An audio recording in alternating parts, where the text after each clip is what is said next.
આ છે મારી પર્સનલ ડાયરી જે લખી હતી મેં 2013માં અને આજે આપણે વાંચશું એનું બીજું પેજ. આજે જે થયું એ હું કેમ લખું ખબર નથી. હું જે કરું એ સારું કહેવાય કે નહીં, મારા ખ્યાલથી ખરાબ કહેવાય.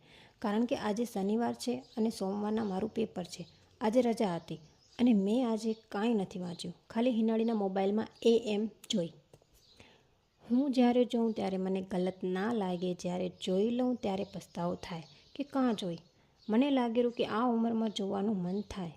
આજ પહેલી વખત નથી જોઈ, આનાથી 2-3 વખત પહેલાં જોઈએ. પણ આજે મેં મારો ઘણો ટાઈમ વેસ્ટ કરી નાખ્યો. મારી ઉંમરની છોકરા છોકરી બધા જોતા હશે અને આ ઉંમરમાં એ જોવાનું નોર્મલ કહેવાય એ મેં મેગેઝિનમાં વાંચ્યું છે.